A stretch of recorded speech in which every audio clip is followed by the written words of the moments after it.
Ashish Shanker, and I'm happy to present to you insights from the April edition of our flagship magazine Alpha Strategist.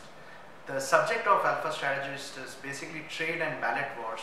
The title is apt for the current context because we've seen a lot of talk around trade negotiations and trade barriers being applied by US on several countries.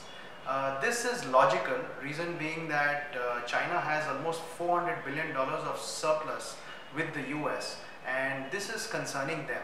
So I believe that this rhetoric is basically being started so that they bring China and some of their other leading trade partners on the negotiation table to ensure that their rights are protected. I just hope that this doesn't escalate into a full-blown trade war, because a trade war doesn't help any country. But we'll be watching this space pretty closely. On the other hand, we've seen February and March to be subdued months for equity markets, as we've seen correction.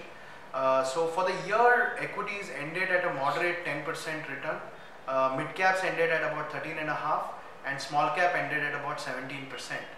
We're quite happy with this outcome, because if returns moderate and valuations become reasonable, then the future looks brighter. From a future point of view, today equity valuations 1 year forward are at 18 times and 2 year forwards are close to 16 times.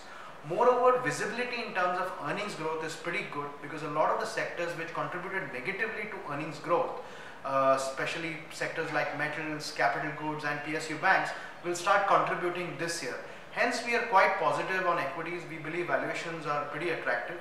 Yields had shot up, but they've also moderated. So we recommend investors to get fully allocated to equities over the next couple of months. As far as bond investors are concerned, yields had reached an all-time high of 7.7%.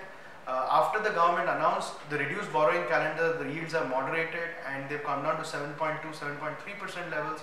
We believe that it's a good idea for investors to stay at the short end of the curve and be invested in short-term funds as well as credit and accrual funds. More importantly, stick to your asset allocation plan, because this year is going to be very noisy with several state elections and the general elections round the corner. Happy investing. Thank you very much.